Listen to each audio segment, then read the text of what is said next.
Assalamualaikum warahmatullahi wabarakatuh. Selamat sore, Selamat Pak sore, Pak. Erlangga, Pak Sony. Iya, selamat sore. Bagaimana kabarnya? Puji Tuhan, baik, Pak. Alhamdulillah ya, di tengah kondisi seperti ini kita masih diberi kesehatan oleh Tuhan Yang Maha Esa. Untuk pengumuman tanggal 3 ya kita ya. Dua Tanggal kalau 2 nggak ya. tiga kayaknya. Selasa. Mudah-mudahan kita lolos administrasinya. Selamat sore juga Bu Latul Janah, Bu Farina Ulfah. Ini kita baru ada 5 orang nih Pak Sony dengan saya. 6 orang Iya, dengan Pak. host. Ditunggu mungkin baru pada belum pulang. Iya, memang kalau hari Jumat itu sore Pak saya biasanya dapat jurusan, jadi daripada bentrok ya, mending sore aja. Soalnya sudah beberapa kali izin ya. Tidak enak kalau izin terus. Di hari ini saya akan membahas beberapa hal untuk CPNS ya. Karena kemarin itu dari BKN sudah menampilkan berkaitan dengan jumlah soal, waktu pengerjaan, kemudian konten soal ya yang sangat kita tunggu-tunggu secara pasti. Dan untuk TWK sudah sesuai ya dengan apa yang kita bahas, termasuk dengan pembahasan yang terakhir-terakhir itu juga sesuai ya. Dan juga di tryout itu kontennya juga sesuai dengan penjabaran kisi-kisi mengenai TWK yang kemarin disampaikan oleh BKN ya. Nah sekarang yang tadinya abu-abu sekarang terang benderang ya, berkaitan dengan kisi-kisi baik TWK, TIU maupun TKP ya. Terutama untuk TWK itu bahasa Indonesia ya. Setelah keluarnya Permenpan mengenai CASN, bahasa Indonesia tidak disebutkan secara eksplisit di dalam peraturan tersebut sebagai kisi-kisi, kendati di kisi-kisi untuk kedinasan itu disebutkan jelas ada kemampuan berbahasa Indonesia.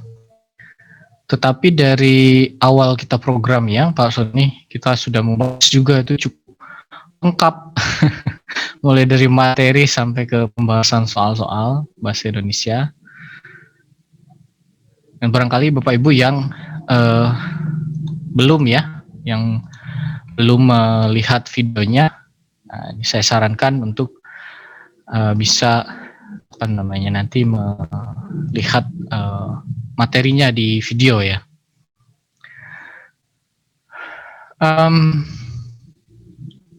Memang agak banyak tuh bahasa Indonesia, kendati soal 2018 juga ya 3-4 soal yang muncul. Biasanya soalnya di akhir ya, soalnya di akhir biasanya untuk bahasa Indonesia. Nah untuk pertemuan ini juga nanti akan saya ulas bahasa Indonesia ya, beberapa soal, kemudian parameternya, substansi kira-kira apa saja yang harus dikuasai ya, untuk menyegarkan ingatan ibu yang sudah ikut dan barangkali memberikan guideline ya untuk Bapak Ibu yang sekarang kaget apa bahasa Indonesia. kalau kami sih ya sudah memprediksi sejak lama, kalaupun tidak muncul secara eksplisit itu bisa masuk dalam konten nasionalisme sebetulnya. Nah, tetapi dengan kemarin sudah ada dari BKN ya, ini sudah menjadi terang benderang ya. Kemudian yang berikutnya, selamat datang untuk Bapak Ibu yang sudah bergabung nih, ya, baru bergabung nih. Oke, Bu Eca ada, Pak Toto ya, Bu Farina, Bu Reka, Bu Yulia ya, Bu Maya. Berikutnya saya juga akan menampilkan kemarin yang belum sempat dibahas banyak mengenai Bhinneka Tunggal Ika, tapi tentu sebagaimana model kita di pertemuan minggu-minggu ini akan langsung bahas ke soal-soalnya. Jadi latihan-latihan soal, langsung ke latihan soal, nanti langsung kita bahas konteks kontennya ini seperti apa.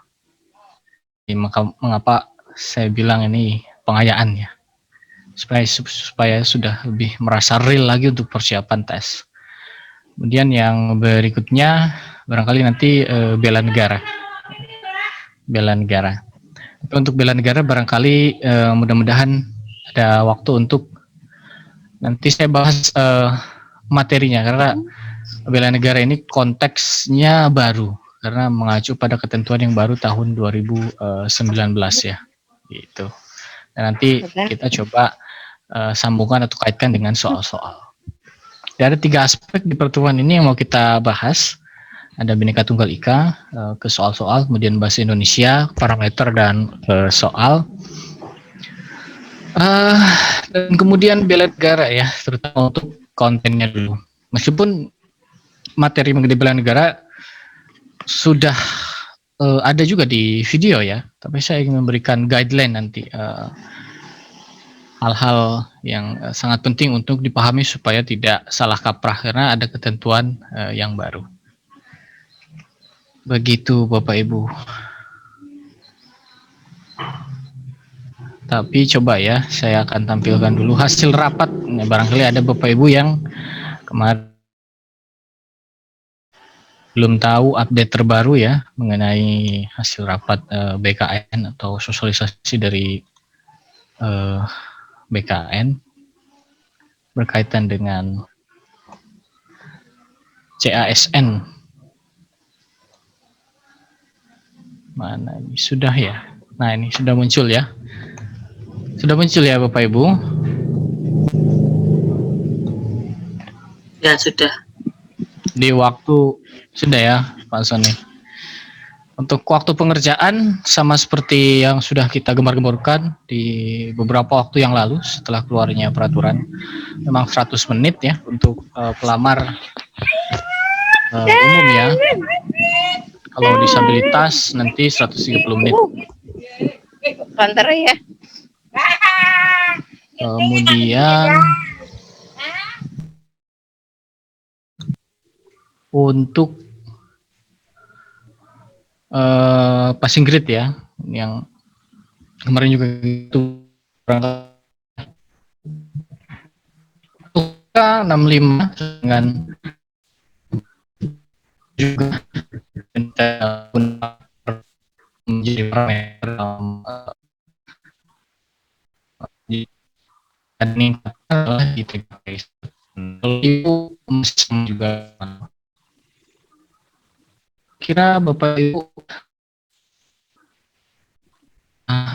dengan kemarin diumumkan ya cukup tahu saja karena sampai dijadikan patokan gas ini dan berharap yang penting lolos ya, karena sekali lagi cukup ya, bisa lolos ke SKP kalau hanya karena kompetisinya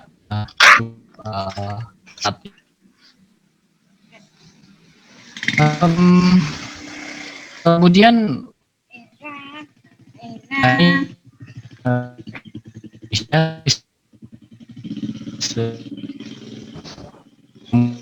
sebelumnya juga jadi materinya Bapak Ibu mengakses dan nanti mudah-mudahan kita ada waktu tersendiri untuk bisa menguliti bahasa Indonesia. Kemudian TIU dan TKP ini nanti yang akan membicarakan tentu dari Pak Bangkit dan TKP Pak Hastangka. Kemarin saya kira sudah disampaikan oleh Pak Hastangka ya mengenai TKP. Memang yang akan beririsan nih ini di sosial budaya dan anti radikalisme kalau dengan TWK, karena materi atau kontennya itu juga beririsan ya dengan TWK. Kalau sosial budaya ini beririsannya terutama kalau dengan Bapak Ibu yang ikut P3K. Karena sosial kultural ini soalnya kan memang modelnya seperti TKP, tapi kontennya ini memang TKP. Nah, sosial budaya ini juga terkait dengan Bhinneka Tunggal Ika sebetulnya. Jadi dengan kita pelajari Bhinneka Tunggal Ika, nasionalisme atau NKRI itu juga bisa mendukung ya untuk materi TKP yang sosial budaya sebetulnya. Oke, mana nih? Pak dosen. Oh, sudah belasan ya. Nah, luar biasa nih Bapak Ibu masih semangat sore-sore ini ya. Ya, mudah-mudahan pokoknya 2021 ASN. Oke, saya akan ke Bhinneka Tunggal Ika dulu. Nanti Bapak Ibu mohon supaya bisa ikut sambil mengerjakan soal ya. Ini soal-soal ringan kalau Bhinneka Tunggal Ika. Tapi memang perlu dia pemahaman yang baik juga supaya tidak kepleset di dalam menjawab soal. Oke. Kita mulai Bapak Ibu, atau Bapak Ibu ada yang ingin disampaikan dulu atau didiskusikan dulu? Monggo. Waktu dan tempat saya persilahkan Bapak Ibu. Nah, ini persiapannya untuk CPNS. Waktu tes kemungkinan di awal bulan September ya. Jadi kita punya waktu 1 bulan yang paling singkat. Kita mulai saja nggih, Bapak Ibu nggih.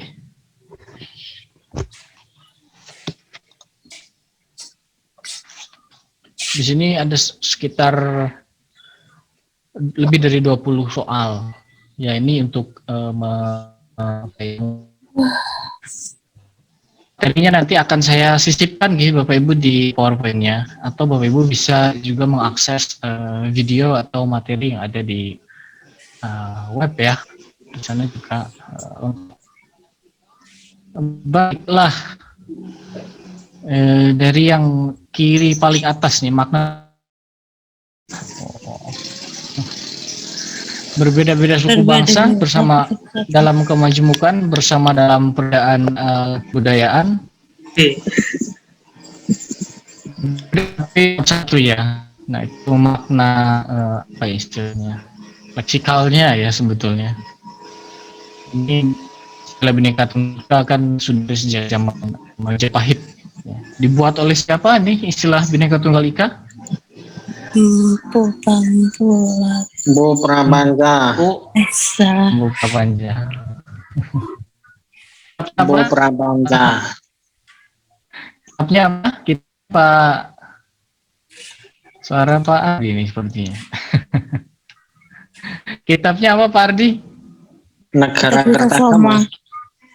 Apa Sutasoma? Sutasoma. Sutasoma ya. Ya.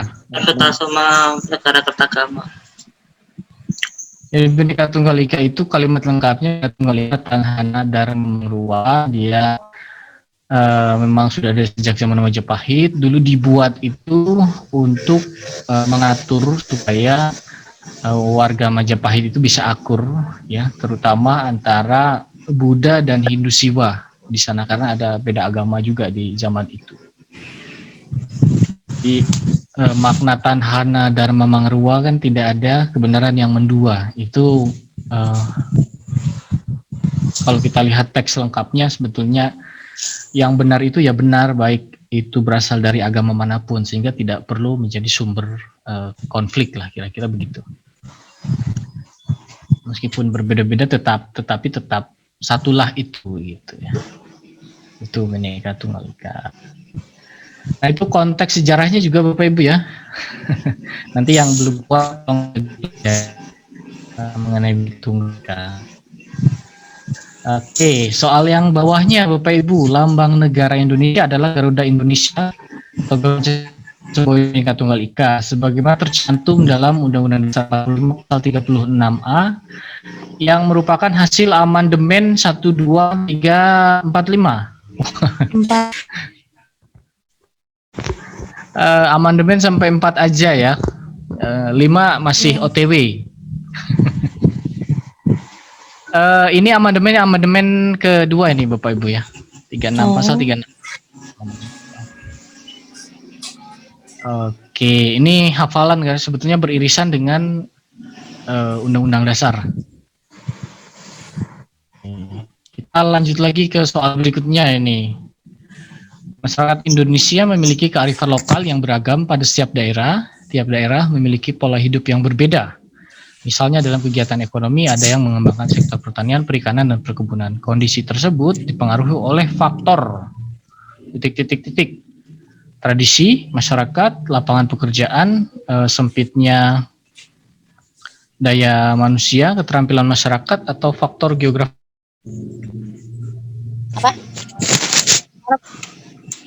Ini kata kuncinya kalau di soal di situ perbedaan pola hidup masyarakat. Dilihat dari pekerjaannya atau kegiatan ekonominya. Geografis. Faktor geografis, Pak. Pak Sony geografis ya. Oke. Tadi Ibu juga geografis ya. Oke. Iya, berdasarkan faktor geografis. Jadi karena nanti pekerjaan kan sesuaikan dengan lapangan pekerjaan yang tersedia. Dalam hal ini lokasi itu akan menentukan ya. SKM kan mau Nelayan itu kan pasti pertama. Kemudian soal berikutnya, keragaman masyarakat Indonesia berdasarkan kriteria agama. Nah, ini soal menyimpulkan sih sebetulnya, tapi masih mudah. Keragaman masyarakat Indonesia berdasarkan kriteria agama ditandai dengan titik. Terjadinya konflik antar umat beragama, terdapat kebebasan dalam kegiatan dakwah atau ceramah keagamaan, diakuinya berbagai agama dan para pemeluknya, terdapat salah satu agama mayoritas di tengah-tengah masyarakat, aliran kepercayaan yang beragam di dalam masyarakat. C. Ibu yang C. C. Oke. Yang lain sama? C ya, Bapak Ibu ya. Yang C jawabannya. Jadi memang dengan satu tanda keragaman agama di Indonesia memang diakuinya kemudian agama-agama dan para pemeluknya di Indonesia. Agama yang resmi memang ada 6, tapi sebetulnya dalam konteks HAM semua agama ini sebetulnya harus diperlakukan sama ya dalam Negara Kesatuan Republik Indonesia. Artinya setiap orang itu kan berhak memeluk agama sesuai dengan keyakinannya dan beribadah ya sesuai dengan keyakinannya dan kepercayaannya. Nah, memang dalam konteks adanya pengakuan hanya 6 agama yang resmi itu dalam perspektif HAM dan ya yang sering diutarakan para aktivis HAM itu adalah sesuatu yang diskriminatif atau kebijakan diskriminatif sebetulnya. Karena kita ada agama banyak sekali, kemudian juga ada aliran kepercayaan ya banyak sekali. Jadi kalau ada pertanyaan nanti misalkan mengucapkan selamat Hari Besar Keagamaan pada agama di luar agama resmi itu nggak apa-apa dalam konteks HAM ya. Nah, jadi kalau ada pertanyaan atau opsi jawaban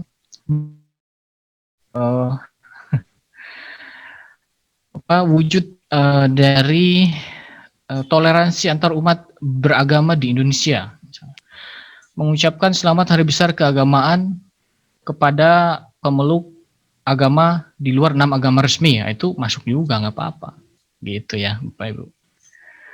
Oke, kita lanjut di yang soal kanan atas. bentuk wilayah Indonesia yang terdiri atas laut dengan ribuan pulau yang terbentang dari Sabang sampai Merauke telah melatar belakangi terjadinya kemajemukan suku bangsa sebab titik. Oh, ini nanya latar belakang ya.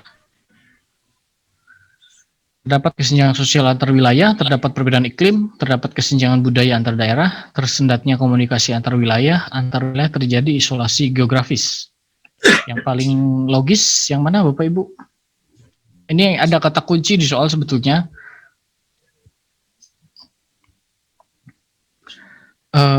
Terdiri atas pulau, ada headline di situ.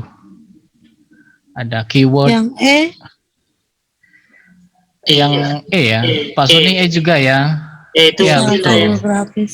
Indonesia memang nomor yang didominasi beda geografis semuanya, Pak. Iya, betul. Kesenjangan sosial antar wilayah juga bisa ya, karena misalkan tidak terjamah, terdapat perbedaan iklim juga bisa karena wilayahnya beda-beda. Oke.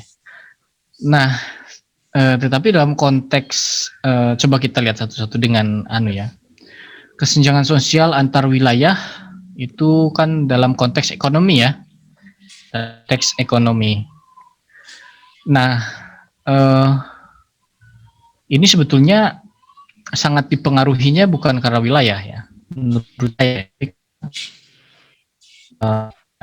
ekonomi dari perbuatan dari yang selama cenderung memang di Jawa aja gitu, begitu ya. Kata kemudian kegiatan ekonomi dimeratakan di semua wilayah, saya kira bukan tidak mungkin kesenjangan sosial atau ekonomi ini tidak terjadi gitu ya. Artinya semua mendapat modernisasi dan lain sebagainya. Selama ini karena kebijakan kita masih mayoritas di Jawa ya. Kemudian terdapat perbedaan iklim ya. Saya kira sebagai satu wilayah yang punya punya wilayah di wilayah yang sama, garis khatulistiwa, iklim kita sama kayaknya ya.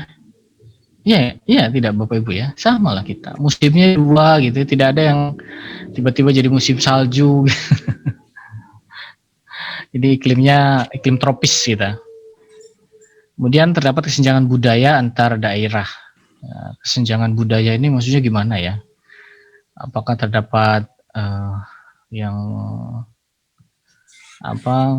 budayanya lebih unggul atau lebih rendah? Saya kira tidak, tapi setiap daerah itu punya keunikan atau punya karakteristik budayanya sendiri, begitu ya. Kita tidak bisa kemudian menjudge lebih rendah atau lebih ya. Bukan. Tersendatnya komunikasi antar wilayah, ya bisa disebabkan juga karena wilayah yang berjauhan. Ya, tetapi yang ditanyakan di sini adalah bukan akibat dari wilayahnya, tapi yang ditanyakan adalah mengapa terjadi kemajemukan yang disebabkan wilayah Indonesia itu terdiri dari lautan dan pulau-pulau ya. Nah, makanya kenapa terjadi karena perbedaan wilayah, karena memang wilayahnya berjauhan ya, cenderung isolated ya, karena terhalang oleh lautan atau jarak begitu ya. Jadi sebetulnya kalau saya yang lebih yang E dalam konteks ini. Iya. Wah, gitu. Mudah-mudahan analisis tepat nih. Tapi saya yakin nih. Oke. Soal terakhir di slide ini yang paling bawah ini ya, kanan bawah. Pernyataan berikut merupakan penyebab keanekaragaman agama di Indonesia kecuali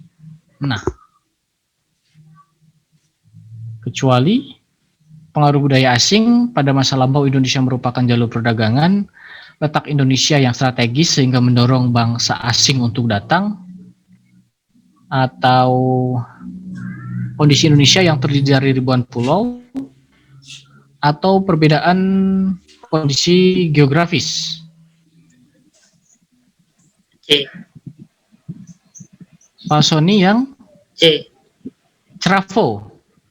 Ya. C. C itu apa ya? Oke. Letak Cibinong. Indonesia Cibinong yang strategis sehingga wah ini karena dari Bogor nih, betul nih. Oke, karena letak Indonesia yang strategis sehingga mendorong bangsa asing untuk datang. Ini yang ditanyakan adalah penyebab keanekaragaman agama kecuali ya. Kecuali ya, sorry. Kecuali Pak Seni. Kecuali Kalau kecuali. Yang E ya, yang E. Oke. Betul, Bapak Ibu yang Saya ini nggak cermat. ini mungkin Pak Suni tapi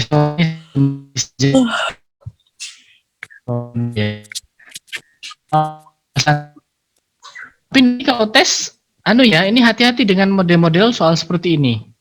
Dengan ada kata-kata kunci atau kata-kata tanya yang bisa menyesatkan begini nih.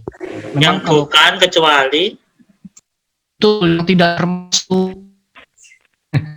Nah itu suka muncul gimana ya? Bisa luput gitu ketika kalau membacanya, apalagi diburu waktu gitu. Nah itu yang juga harus karena sangat fatal. Memang kalau akhirnya itu tidak dibaca atau tidak terbaca, bahaya.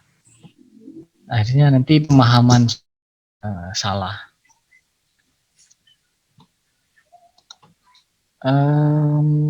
Oke, next. Ini ada cukup banyak soal. Ada 2, 3, 4, 5, 8 soal. Aja ini kunci jawabannya masih saya pakai. Belum saya tampilkan ABC-nya ini biar Bapak Ibu. Kita mulai dari yang paling kiri atas.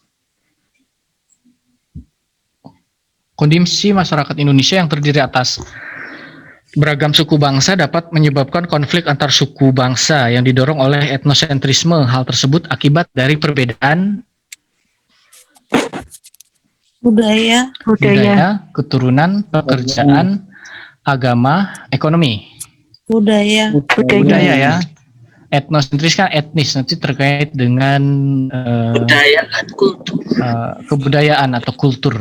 Meskipun nanti primordialisme atau etnosentrisme itu memang kesukuan, tapi nanti ada istilah lain primordialisme itu ikatan primordial yang dia tidak hanya berbasis pada suku ya Bapak Ibu. Jadi nanti jangan disamakan antara etnosentrisme dengan primordialisme kalau istilah itu muncul. Primordialisme bisa dia berbasis suku atau kultur ya, atau adat budaya, bisa juga agama, bisa primordialisme keagamaan, ya. Atau primordialisme berdasarkan ideologi tertentu itu juga bisa. Oke, kita soal berikutnya, apabila di dalam masyarakat terjadi konflik yang tidak dapat teratasi, maka pada puncaknya akan terjadi akulturasi, asimilasi, koersi, disintegrasi atau akomodasi. Akulturasi percampuran. Oke, yang lain ada lagi?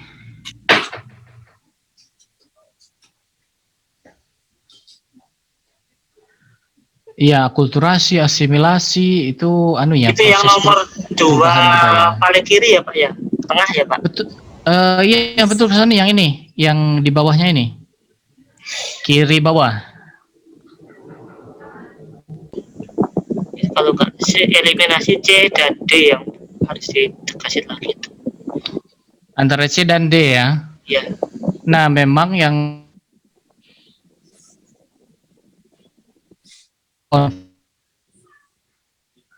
itu kan sesuatu perbedaan ya. Nah, perbedaan ini tidak bisa diselesaikan. Nah, maka kemudian akan membesar dan tentu akan memunculkan perpecahan konteks Bhinneka Tunggal Ika. Nah, maka betul tadi Pak Sony ya dan Bapak Ibu bahwa disintegrasi ya yang D. Jadi kalau ada konflik tidak terselesaikan maka akan muncul perpecahan. Begitu. Nah, biasanya konflik nanti supaya terjadi titik temu, nanti kan ada mekanisme penyelesaian konflik ya. Apakah kompromi begitu ya, apakah ada mediasi, itu kan supaya menjadi bersatu lagi dan muncul kedamaian atau keselarasan lagi. Biasanya Seperti itu.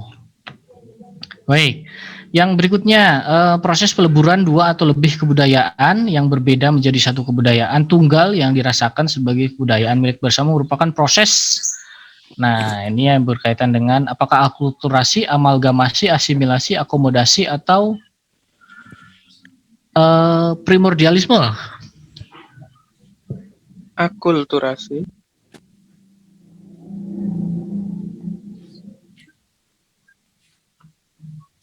Akulturasi atau asimilasi. Ada Bapak Ibu yang yakin?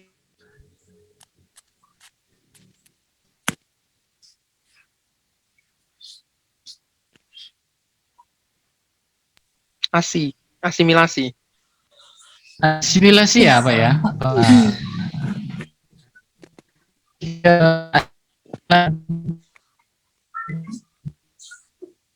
Akulturasi kan persinggungan ya, percampuran ya.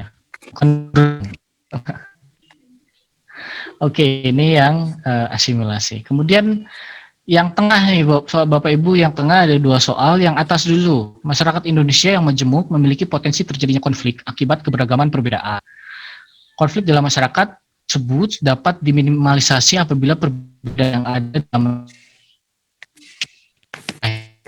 yang ditanyakan supaya kemajemukan masyarakat itu tidak menimbulkan konflik, maka harus seperti apa? Itu konteks soalnya. Sikap harus.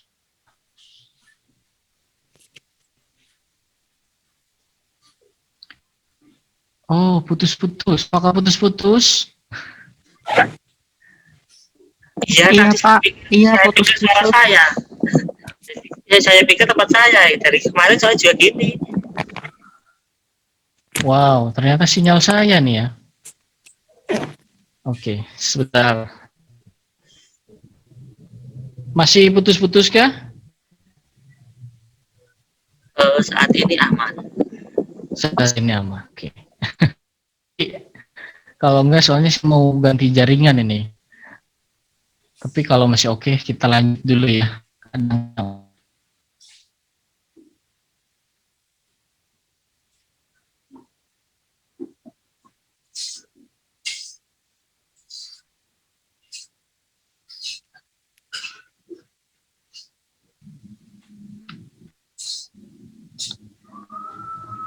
C. Sudah aman? Aman. Bagus, Pak. Aman. Oke. Terima kasih Bapak Ibu. Kita lanjut Bapak Ibu.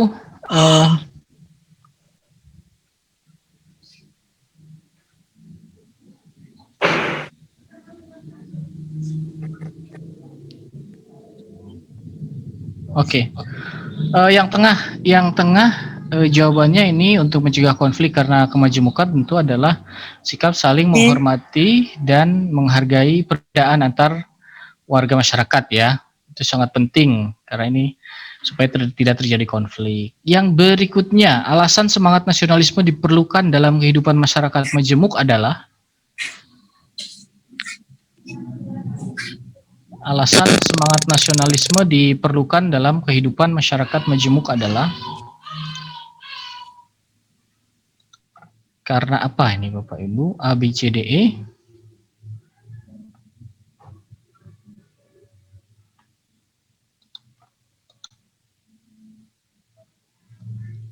Ini tentu jawabannya adalah apakah nasionalisme itu seperti apa? Mengapa diperlukan dalam masyarakat majemuk? Karena nasionalisme adalah landasan untuk terciptanya bangsa yang berdaulat dan bersatu. Nah, ini kata kuncinya di bersatu. Gitu ya. Jadi yang A ya, betul. Nah, jangan lupa bahwa bangsa Indonesia itu bisa ada karena memang ada semangat persatuan di atas keberagaman. Jadi memang embrio dari bangsa Indonesia itu sudah beragam sejak awal, dan kenapa bisa bersatu karena ada semangat persatuan, yaitu atau yang kita bilang sebagai nasionalisme. Soal berikutnya ini memang kelihatannya agak kecil ya, mungkin kalau di HP saya tidak tahu bisa dibaca nggak? Sikap saling menghargai, toleransi terhadap perbedaan masyarakat dan tidak mengunggulkan kebudayaan masyarakat tertentu memiliki dampak positif bagi kehidupan suatu bangsa, yaitu titik. Yang ditanya dampak positif dari saling menghargai dan toleransi kehidupan bangsa itu apa? Ini juga tentu jawabannya adalah yang C ya, yang C, betul.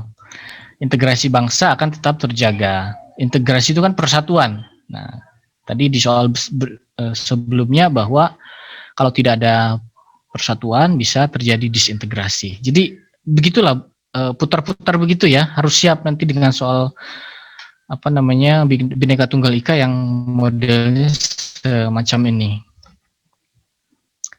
Dan untuk Bhinneka Tunggal Ika, saya kira kalau dari sisi materi itu mudah, cuma kalau dalam mewujud menjadi soal seperti yang sedang kita bahas hari ini pemahaman terhadap konteks soal bisa sangat penting sekali untuk bisa menjawab dengan benar. Karena kalau dari sisi materi kan mudah ya, cuma kalau untuk memahami soalnya harus tepat.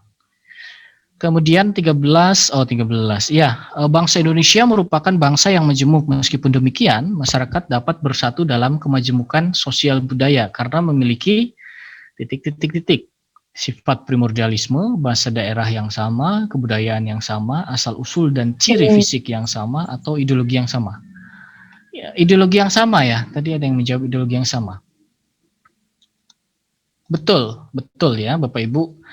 Pancasila itu dia punya fungsi sebetulnya. Salah satu fungsi pentingnya adalah sebagai common denominator atau pemersatu perbedaan.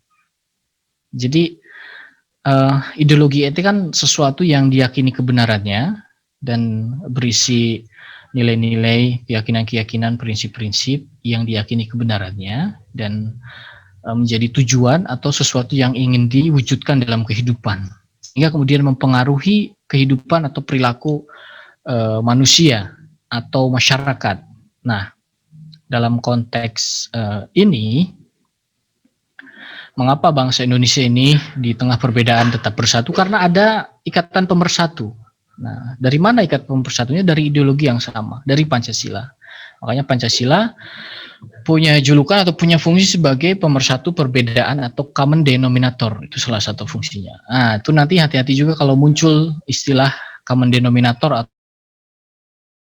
Intinya menyatukan keragaman di atas panji-panji persatuan ya. Kemudian yang paling bawah, salah satu konsekuensi dalam masyarakat multikultural adalah nasionalisme. Hal tersebut sesuai dengan pernyataan titik. Wah, ini reinterpretasi nih. Tapi saya kira masih mudah kalau lihat opsinya. Yang ditanyakan di soal kan konsekuensi multikultural itu nasionalisme.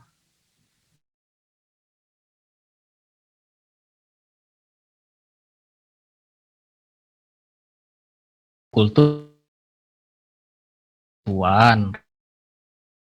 atau nasionalisme. Nah, itu setara dengan pernyataan yang mana? Perekrutan pegawai berdasarkan kesamaan daerah, mengutamakan penggunaan bahasa Indonesia ketika berada dalam forum nasional, kebudayaan sendiri, bekerja sama dengan didasari kesamaan budaya, atau membuat perkumpulan sikap primordialisme. Tentu masih mudah ya, karena opsinya ini gampang banget ini. Nah, mungkin kalau HOTS, opsi-opsi semacam yang E ini ya, opsi E ini mungkin tidak akan muncul karena sangat terlihat dia opsinya salah gitu. Nah, Bapak Ibu, kalau yang HOTS nanti di dalam realnya, tesnya harus betul-betul bisa memaknai pilihan jawaban dengan baik. Nah, memang ini jawabannya yang B ya, penggunaan bahasa Indonesia di forum nasional. Karena bahasa Indonesia ini sebagai alat pemersatu juga, karena kita punya banyak bahasa. Lebih dari 700 bahasa. Next, kita sedikit lagi. Ciri masyarakat multikultural ditunjukkan oleh nomor titik. Ini ada informasi. Kemudian ada pertanyaan, ada pilihan jawaban. Kalau seperti ini, selalu saya sarankan baca informasinya, baca dulu. Dari masyarakat multikultural, baru baca kemudian informasinya.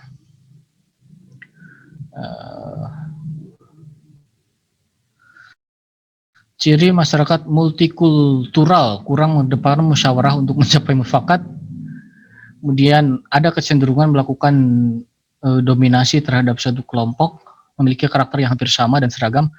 Integrasi terjadi karena kesadaran masyarakat.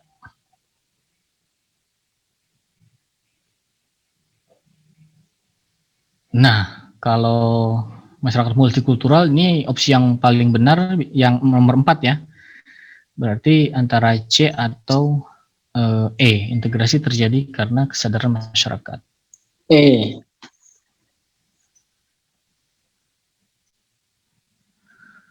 Iya, memang kalau dilihat antara yang tinggal milih nomor 1 atau nomor 2 ya.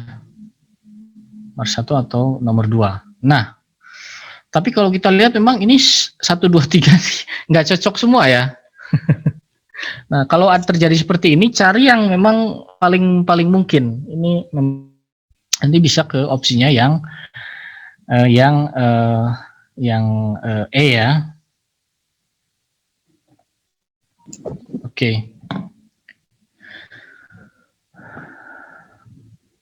Kita ke soal berikutnya, yang di bawahnya sikap menghargai perbedaan suku bangsa ditunjukkan oleh pernyataan ...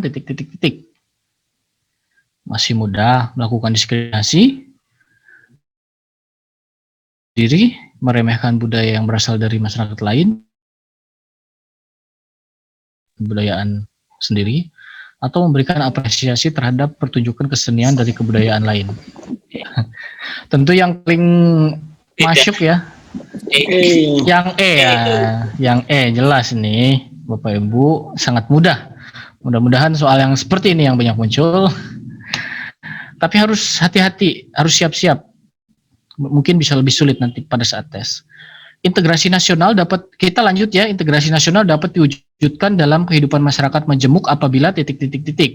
Cara berpikir anggota masyarakat relatif sama, gaya hidup yang seragam, setiap individu lebih mengutamakan haknya, memiliki pemimpin yang bijaksana dan merakyat, atau terdapat rasa cinta tanah air pada setiap warga negara Indonesia.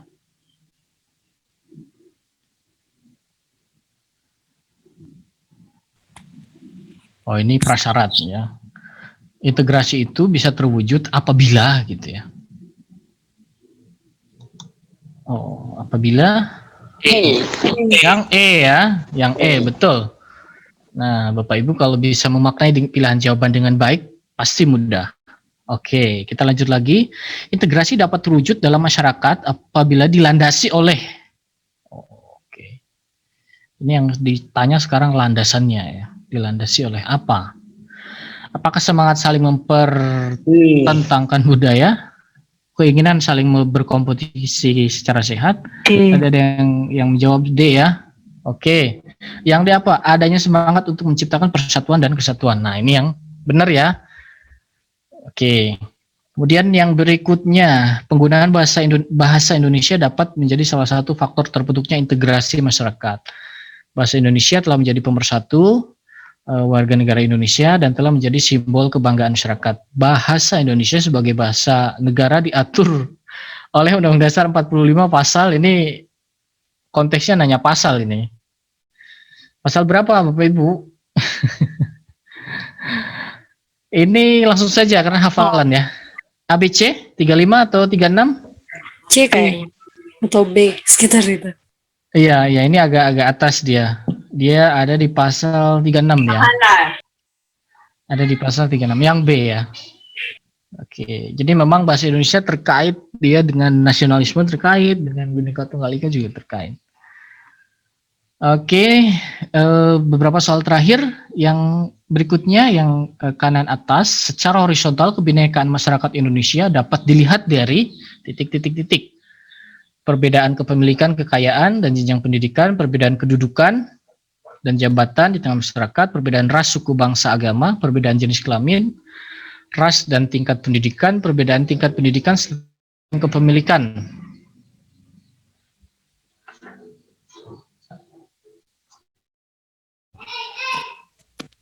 Yang mana Bapak Ibu? Horizontal itu sejajar ya. C. Perbedaan nih sejajar. Yang C ya, ras, suku, bangsa, dan agama ya.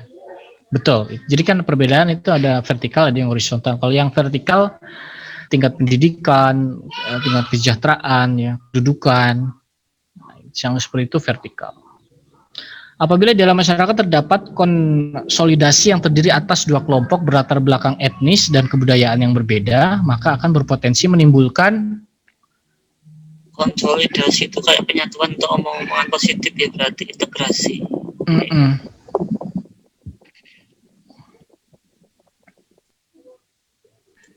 Ini agak teoritis sih sebetulnya.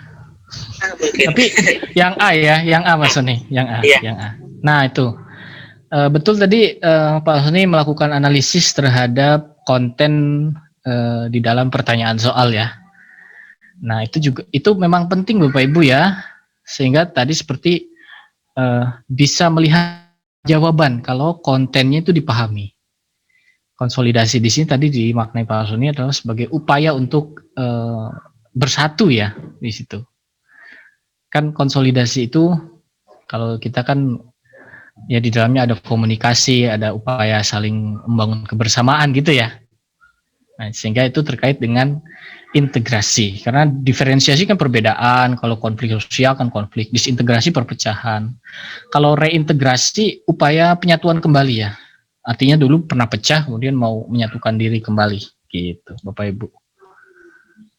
Oke, next, ada berapa soal lagi ya? Oh, hanya ada 5 soal. Ini soal tambahan saja. Sumpah Pemuda merupakan salah satu bentuk komitmen kebangsaan Indonesia, maka komitmen kebangsaan yang tercermin dalam Sumpah Pemuda adalah makna komitmen kebangsaan yang tercermin dalam Sumpah Pemuda. Ini nasionalisme juga terkait soal ini. Tentu adalah apakah ikut mewujudkan bangsa yang maju dan mandiri, mendukung dan berupaya secara aktif dalam mencapai cita-cita bangsa, mengembangkan persatuan Indonesia demi mempertahankan Bhinneka Tunggal Ika, atau menempatkan kepentingan dan keselamatan bangsa di atas kepentingan pribadi atau golongan. Makna Sumpah Pemuda. Yang C ya, yang C. Nih Mas, yang C ya? Iya dong. Sumpah Pemuda itu kan tonggak persatuan bangsa.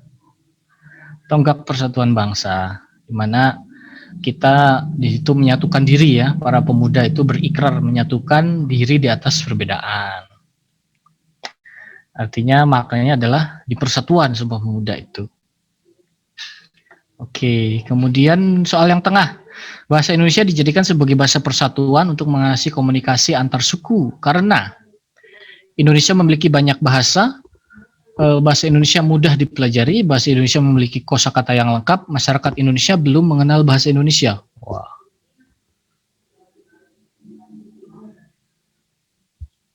Mengapa bahasa Indonesia digunakan sebagai bahasa persatuan?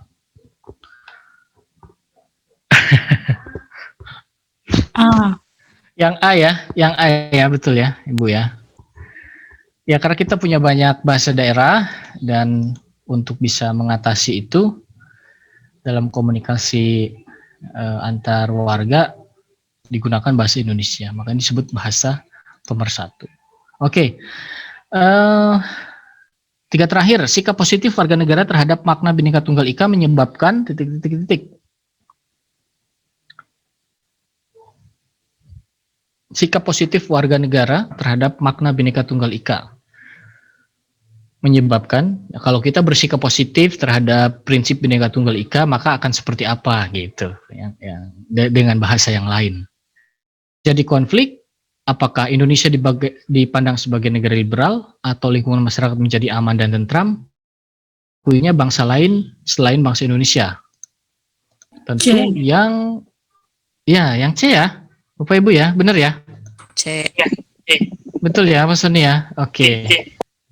Ya, betul. Karena dengan Bhinneka Tunggal Ika kita akan hidup damai ya, hidup bersatu ya begitu. Nah, sehingga nanti akan memunculkan kehidupan yang ya selaras, serasi, seimbang, aman, damai gitu ya. Bapak Ibu, tidak terjadi konflik atau pertentangan. Nah, ya seperti saya bilang Bapak Ibu, soal Bhinneka Tunggal Ika harus bisa memahami dan memaknai soal dan pilihan jawaban dengan baik. Kalau kontennya, materinya mudah. 2 soal terakhir, soal yang berikutnya, dampak yang akan ditimbulkan dalam bidang kebudayaan apabila generasi penerus bangsa tidak mengindahkan semangat Sumpah Pemuda, yaitu timbul kesenjangan sosial, muncul sifat etnosentris, kualitas sumber daya manusia menurun, atau intervensi pemerintah terhadap kebudayaan daerah menguat. Sayup-sayup tadi ada saya dengar menjawab B, Bapak Ibu yang lain, oke.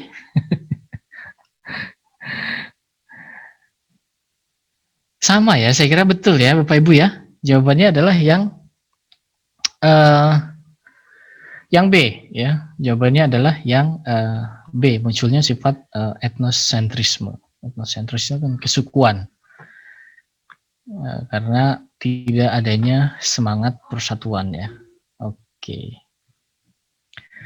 Soal terakhir, rasa kebangsaan adalah kesadaran berbangsa, yaitu rasa persatuan dan kesatuan yang lahir secara alamiah karena adanya kebersamaan sosial yang tumbuh dan dari kebudayaan, sejarah, dan aspirasi perjuangan masa lampau, serta kebersamaan dalam menghadapi tantangan sejarah masa kini. Rasionalisasi dari rasa dan wawasan kebangsaan akan melahirkan suatu, wah ini yang ditanyakan sederhana sebetulnya. Rasa dan wawasan kebangsaan itu akan melahirkan apa gitu ya? Akan memunculkan apa? Patriotisme, nasionalisme, ideologi kesatuan, idealisme, atau integrasi nasional.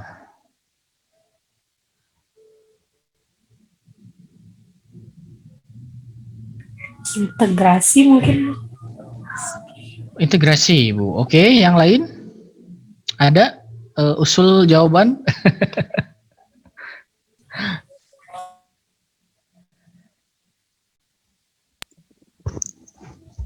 Wawasan kebangsaan itu wawasan Nusantara sebetulnya istilah lainnya. Jadi bagaimana bangsa Indonesia itu memandang bangsa dan lingkungannya ya. Berdasarkan konteks ideologi, politik, sosial, budayanya. Nah, sebetulnya adanya wawasan kebangsaan, adanya wawasan Nusantara tujuannya adalah untuk terwujudnya persatuan memang atau integrasi nasional. Jadi ini yang ya, integrasi nasional. Akan melahirkan integrasi nasional. Oke. Nah, ini untuk soal Bhinneka Tunggal Ika, mudah-mudahan bisa nanti memberikan sedikit tambahan mungkin ya dalam kemampuan menyelesaikan soal, khususnya terkait dengan Bhinneka Tunggal Ika atau nasionalisme atau NKRI ini. Saya akan masuk ke bahasan berikutnya. Mungkin kita ke bahasa Indonesia dulu. Karena kemarin sepertinya Bapak Ibu mungkin ada yang gemes ya. Kenapa bahasa Indonesia muncul? Padahal sebetulnya bahasa Indonesia Bapak Ibu, menurut hemat saya, ini soal yang bisa menjadi lumbung poin sebetulnya ya, bisa menjadi lumbung poin. Kenapa? Karena kalau dilihat dari materi maupun soal yang kerap muncul di bahasa Indonesia, ini dia dalam 2 konteks besar sebetulnya. Yang pertama berkaitan dengan pemahaman bacaan. Untuk bahasa Indonesia, sekali lagi ya Bapak Ibu, materinya banyak kita sudah bahas waktu itu dengan Pak Sony, Pak Ardi, dan Pak Seto ya. Ini Pak Seto di bahasa Indonesia ini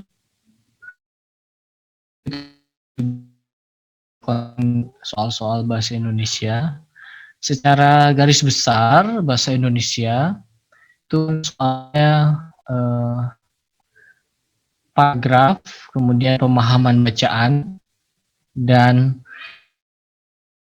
betul di soal itu selain pemahaman bacaan dan paragraf dan kalimat, itu dia ada anak-anak juga.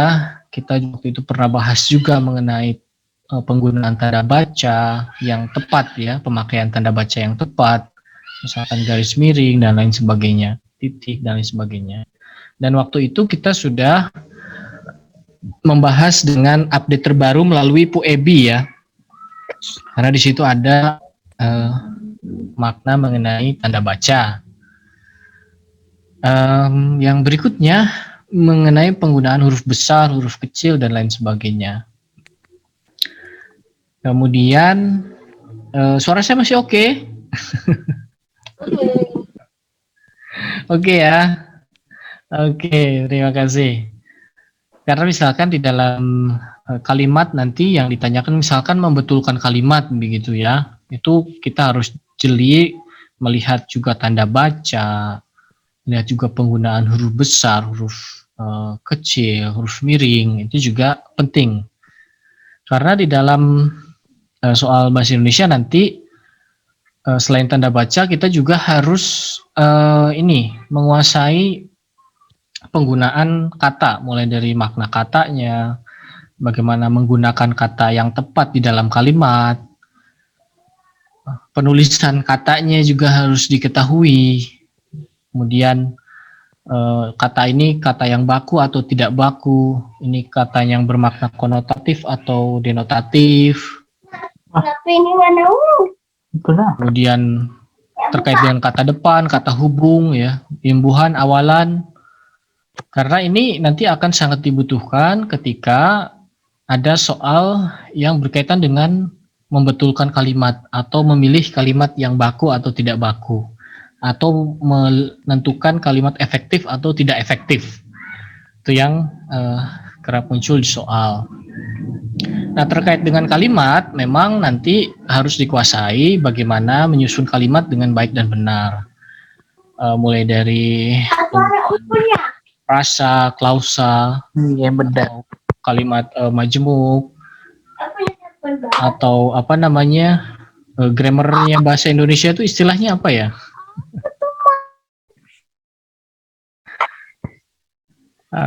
Subjek, predikat, objeknya, struktur lah ya, struktur kebahasaan, struktur kalimat.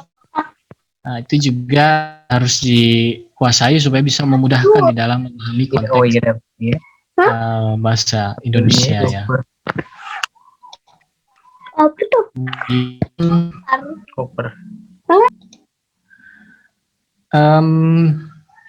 Yang terakhir adalah di paragraf, karena nanti akan banyak soal teks atau paragraf ya. Dan banyak soal teks atau paragraf yang disajikan.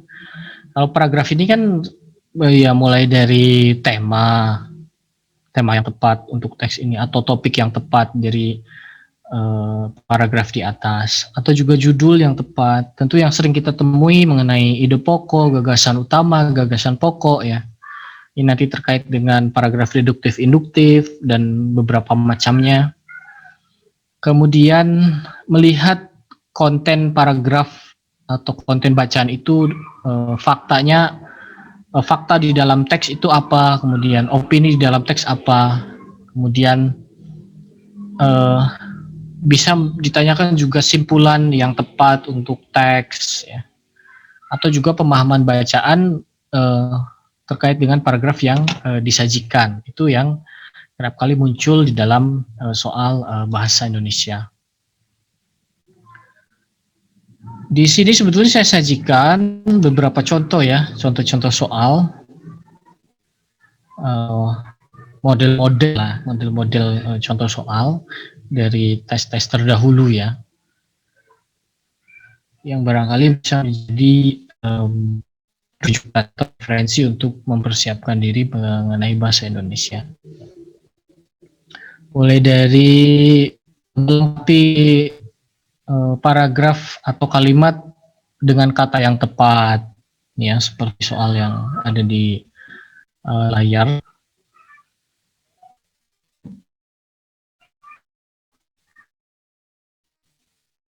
Suara masih oke.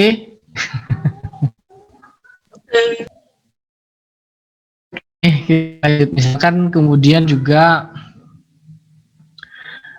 memilih kata yang tidak sesuai dalam pilih kalimat, atau menentukan kalimat yang terdapat kata yang penggunaannya tidak sesuai begitu ya.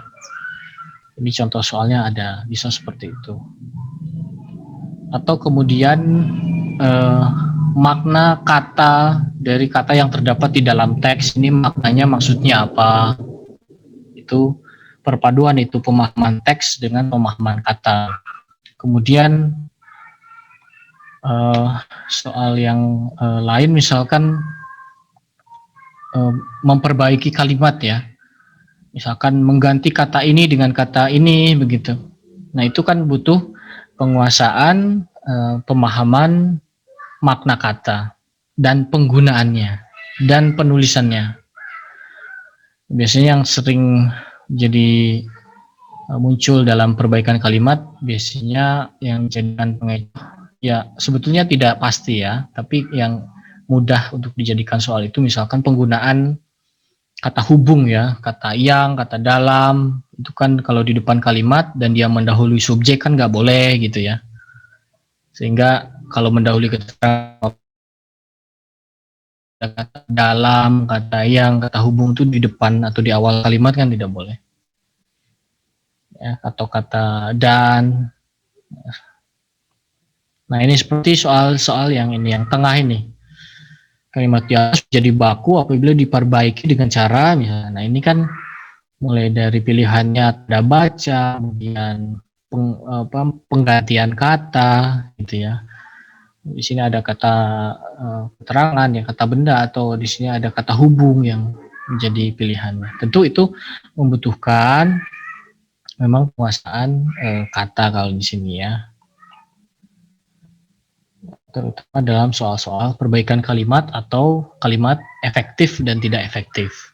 Karena soal mengenai kalimat efektif kan bisa memilih kalimat efektif atau bisa menunjukkan kalimat yang bukan kalimat efektif soalnya, atau bisa soalnya juga memperbaiki kalimat sehingga jadi kalimat efektif itu juga bisa ya.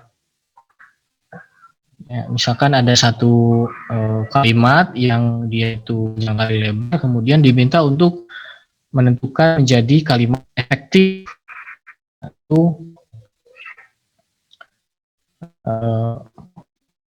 juga bisa menjadi soal. Kalau di paragraf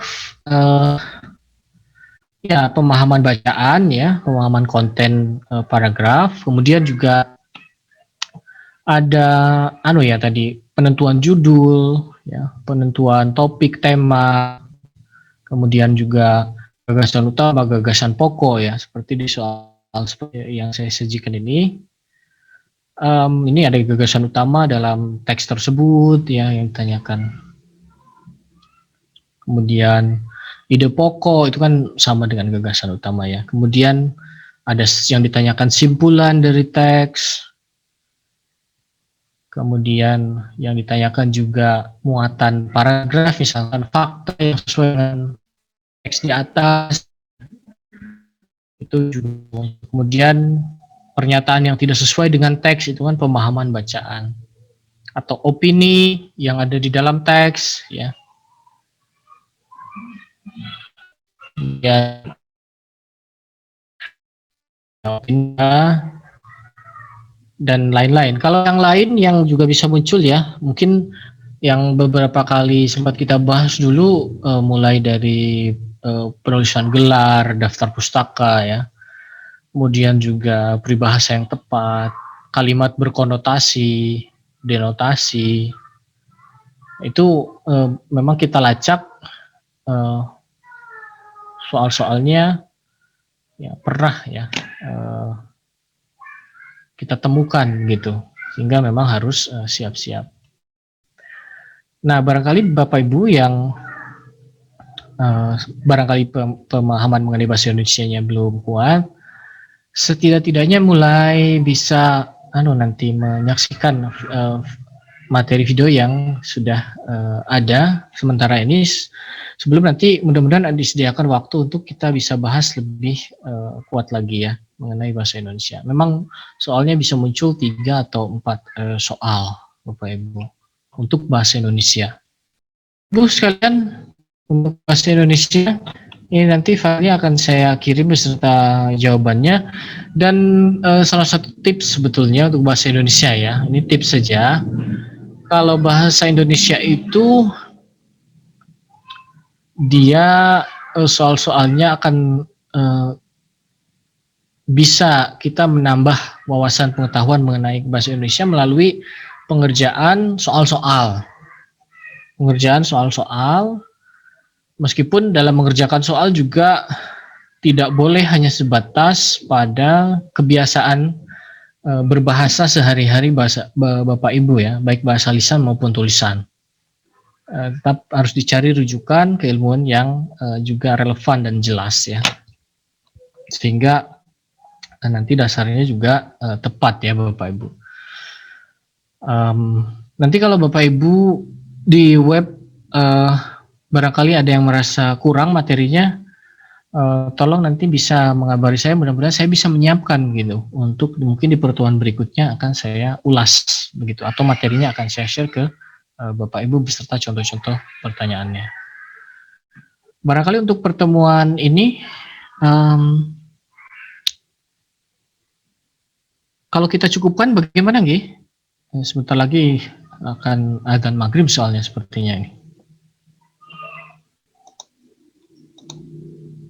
Iya Pak, nggak apa-apa. Nggih, ada yang ingin dibahas dulu? Ada siap untuk bahasa Indonesia, oke?